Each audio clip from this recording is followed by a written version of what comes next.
Hi everyone, this is Yusuf and you are watching Yusuf's teaching. Now I'm gonna teach you narration. How to narration? Narration কি? Narration হচ্ছে অন্য একজনের কথাকে তুমি তোমার মতো করে উপস্থাপন করা। সেটাই হচ্ছে narration. এই উপস্থাপনাটা সাধারণত তুমি দুইভাবে করতে পারবে। একটি হচ্ছে ওই ব্যক্তি যে কথাটি বলেছে সেই কথাটিকে ওই ব্যক্তির মতো করে ইনভার্টেড কমার ভিতরে কোটেড করে দিবে, সেটাই হচ্ছে ডিরেক্ট ন্যারেশন। এবং আরেকটি উপায় হচ্ছে তুমি ওই ব্যক্তির কথাকে নিজের মতো করে উপস্থাপন করবে, সেটা হচ্ছে ইনডিরেক্ট ন্যারেশন। সাধারণত ন্যারেশনে আমরা দেখতে পাই যে রিপোর্টিং ভার্ব এবং রিপোর্টেড স্পিচ থাকে। রিপোর্টিং ভার্বের টেন্স অনুযায়ী রিপোর্টেড স্পিচের ভার্বের টেন্সের পরিবর্তন হয়। Look at the board. আমি এখানে একটি বাক্য লিখেছি, হি সেজ আই এম হ্যাপি। এখানে বন্ধুরা ইনভার্টেড কমার বাহিরে যে ভার্বটি থাকবে সেটি হচ্ছে রিপোর্টিং ভার্ব।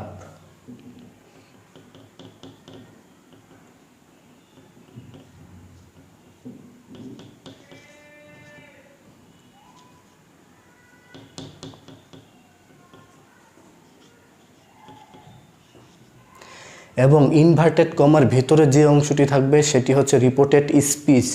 যেমন এখানে ইনভার্টেড কমার ভেতরে রয়েছে এই পুরো অংশটি, তাহলে এখানে এই অংশটি হচ্ছে বন্ধুরা রিপোর্টেড স্পিচ।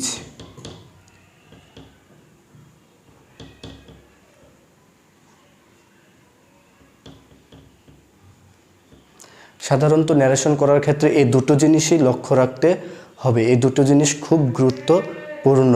বন্ধুরা আরও কিছু উদাহরণ দিলে তোমরা বিস্তারিত বুঝতে পারবে। Look at the board. প্রথম বাক্যটিতে রয়েছে হি সেজ আই এম হ্যাপি। বন্ধুরা এই যে এই ইনভার্টেড কমার বাহিরে যে ভার্বটি রয়েছে সেটি হচ্ছে সাধারণত প্রেজেন্ট ইনডিফিনিট টেন্সের ভার্ব। বন্ধুরা একটা কথা মনে রাখবে, ইনভার্টেড কমার বাহিরে যে ভার্বটি থাকবে সেটি যদি প্রেজেন্ট ইনডিফিনিট টেন্সের ভার্ব হয় তাহলে ইনভার্টেড কমার ভেতরে কোনো পরিবর্তন হবে না। তাহলে দাঁড়ায় হি সেজ দ্যাট।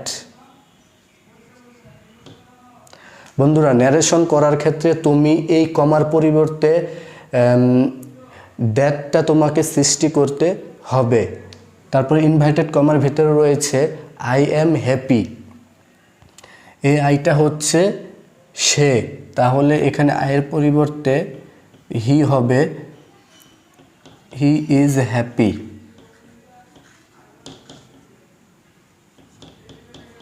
বন্ধুরা আমি যা বলেছিলাম যে যদি ইনভার্টেড কমার বাহিরে ভার্বটা যদি প্রেজেন্ট ইনডিফিনিট টেন্সের হয় তাহলে ইনভার্টেড কমার ভেতরের টেন্সের কোনো পরিবর্তন হবে না।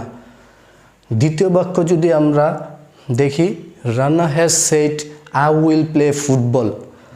এখানে ইনভার্টেড কমার বাহিরে যে ভার্বটি রয়েছে হ্যাজ সেড, এটা হচ্ছে প্রেজেন্ট পারফেক্ট টেন্স। এটা হচ্ছে present perfect tense. Present perfect টেন্সও যদি ইনভার্টেড কমার বাহিরে থাকে তাহলে ইনভার্টেড কমার ভেতরের টেন্সের কোনো পরিবর্তন হবে না। রানা হ্যাজ সেড দ্যাট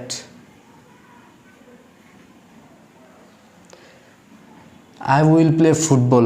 এখানে আই হি হয়ে যাবে। বন্ধুরা আমি কিন্তু বলছি যে শুধু ভার্বের টেন্সের কোনো পরিবর্তন হবে না, তাছাড়া পার্সন থাকলে পরিবর্তন হবে। আইটা হচ্ছে রানা বলছে তাই এখানে হি হয়েছে will play football.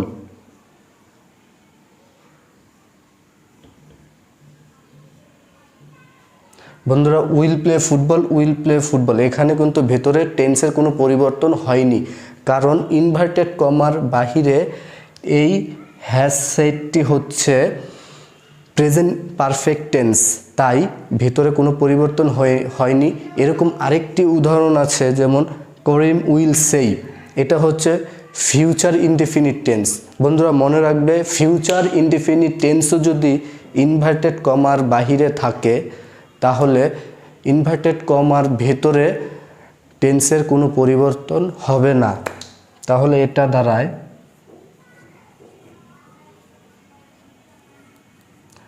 Karim will say that he has gone to the market। বন্ধুরা আমি যা বলেছিলাম, ইনভার্টেড কম যেহেতু উইল সেইটা রয়েছে, এই উইল সেইটা হচ্ছে ফিউচার ইনডেফিনিট টেন্স। যদি ফিউচার ইনডেফিনিট টেন্স থাকে তাহলেও ইনভার্টেড কমার ভেতরের টেন্সের কোনো পরিবর্তন হবে না। তাহলে আমরা কি শিখলাম? তিনটা টেন্স শিখলাম। একটি হচ্ছে প্রেজেন্ট ইনডেফিনিট টেন্স, আরেকটি হচ্ছে প্রেজেন্ট পারফেক্ট টেন্স, আরেকটি হচ্ছে ফিউচার ইনডেফিনিট টেন্স। যদি এই তিনটি ভার্ব ইনভার্টেড কমার বাহিরে থাকে তাহলে ইনভার্টেড কমার ভেতরের ভার্বের কোনো পরিবর্তন, ভার্বের টেন্সের কোনো পরিবর্তন হবে না। এই তিনটি আর ভোলা চলবে না। এখন আমি এমন এক ভদ্রলোকের কথা বলবো যে ভদ্রলোকই এই ন্যারেশনে বেশি থাকে। Look at the board. এখানে আমি লিখেছি Karim said I like vegetables. এখানে করিম সেড, এই সেড ভার্বটি হচ্ছে পাস্ট ইনডেফিনিট টেন্স, এটাই ন্যারেশনে বেশি থাকে। আই লাইক ভেজিটেবলস, করিম বলেছিল সে শাকসবজি পছন্দ করে। তাহলে এটা কি হবে?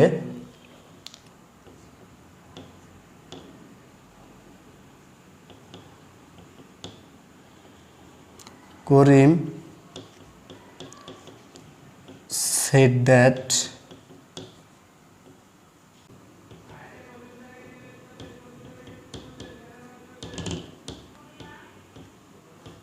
he liked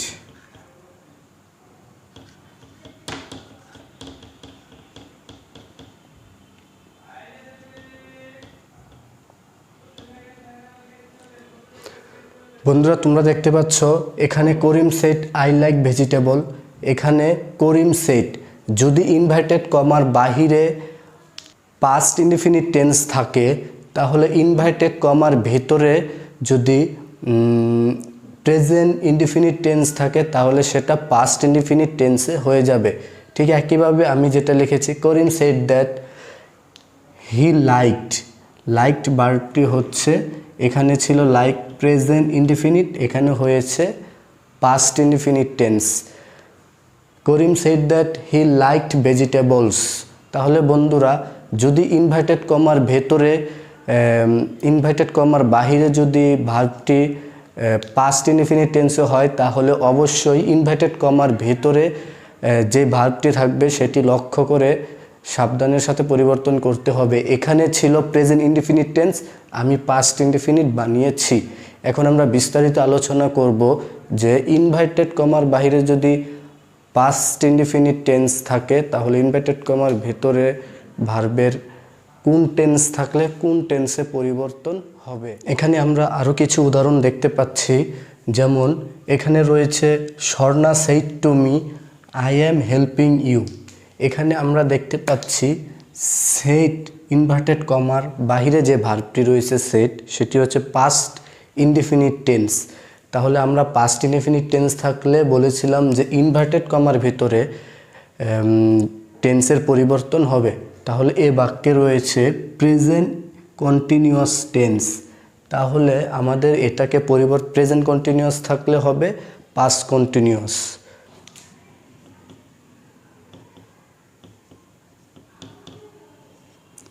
Swarna said to me রয়েছে, এখানে যেহেতু স্বর্ণা আমাকে উদ্দেশ্য করে কিছু বলছে তাহলে সেইডের পরিবর্তে টোল্ড হবে।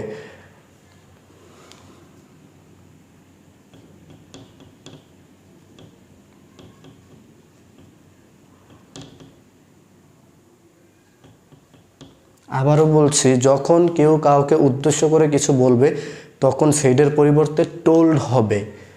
এখানে রয়েছে I am helping you.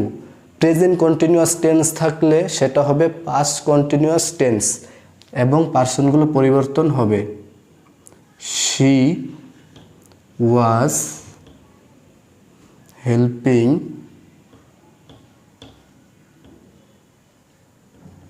Me.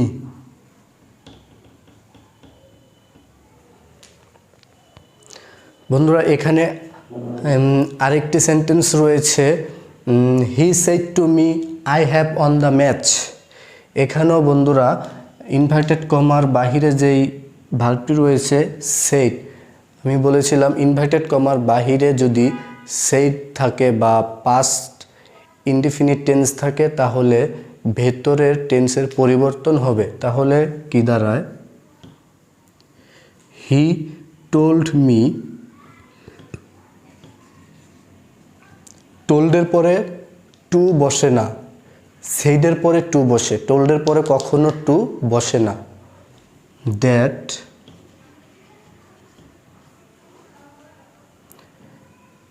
He had, যেহেতু এখানে প্রেজেন্ট পারফেক্ট টেন্স রয়েছে তাই আমাদেরকে এটাকে পাস্ট পারফেক্ট টেন্সে তৈরি করতে হবে। He had on the match.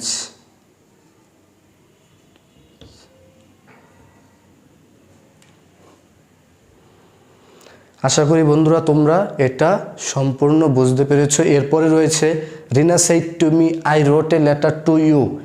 এখানেও সেড রয়েছে, তাহলে ইনভার্টেড কমার ভেতরে টেন্সের পরিবর্তন হবে। Rina told me that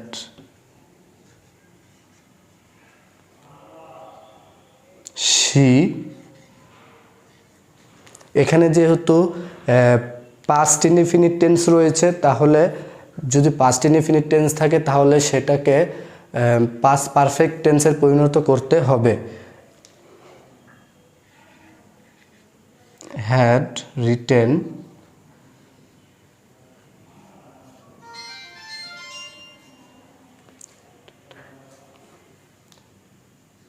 a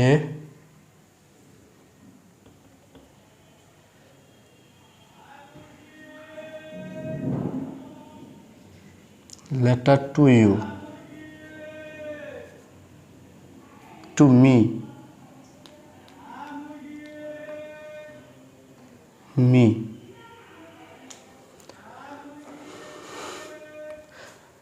এভাবেই বন্ধুরা যখন ইনভার্টেড কমার বাহিরে পাস্ট ইনডিফিনিট টেন্স থাকবে তাহলে ইনভার্টেড কমার ভেতরে কোন টেন্স থাকলে কোন টেন্সে পরিণত হবে এটা অবশ্যই তোমরা এখন বুঝতে পেরেছো। আরও কিছু আমার কাছে উদাহরণ রয়েছে। এখানে বন্ধুরা আমরা দেখতে পাচ্ছি I said to you I have been reading the book.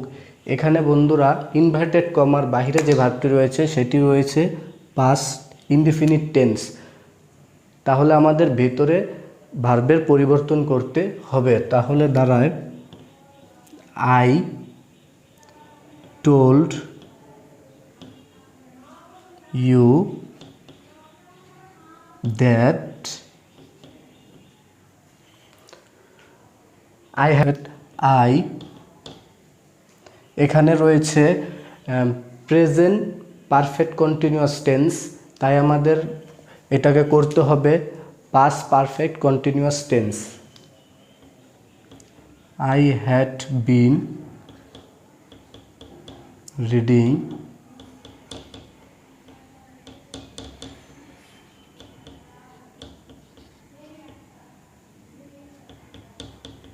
The book. এর পরের বাক্য রয়েছে the captain said we were winning the match.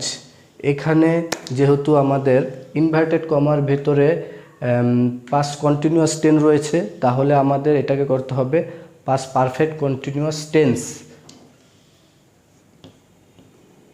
The captain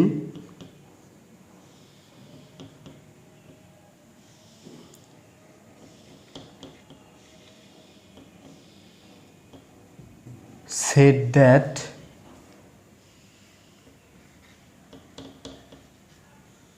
they had been winning the match.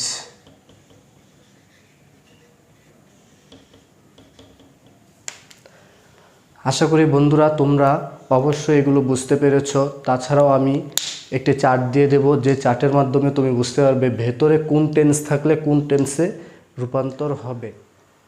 আমরা এখানে একটি চার্ট দেখতে পাচ্ছি। এই চার্টটি হচ্ছে ন্যারেশনের চার্ট।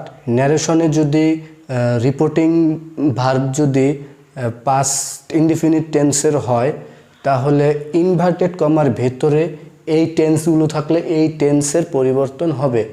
যেমন রিপোর্টিং ভার্ব পাস্ট ইনডিফিনিট হলে যদি এর ভেতরে প্রেজেন্ট ইনডিফিনিট হয়, তাহলে আমাদের পাস্ট ইনডিফিনিটে তৈরি করতে হবে। যদি স্পিচ প্রেজেন্ট কন্টিনিউয়াস টেন্সে থাকে, তাহলে আমাদের পাস্ট কন্টিনিউয়াসে তৈরি করতে হবে। যদি ভেতরে প্রেজেন্ট পারফেক্ট টেন্স থাকে, তাহলে আমাদের পাস্ট পারফেক্টে নিয়ে যেতে হবে। যদি প্রেজেন্ট পারফেক্ট কন্টিনিউয়াস টেন্সে হয়, তাহলে আমাদের পাস্ট পারফেক্ট কন্টিনিউয়াস টেন্সে নিয়ে যেতে হবে। পাস্ট ইনডিফিনিট হলে পাস্ট পারফেক্টে নিয়ে যেতে হবে।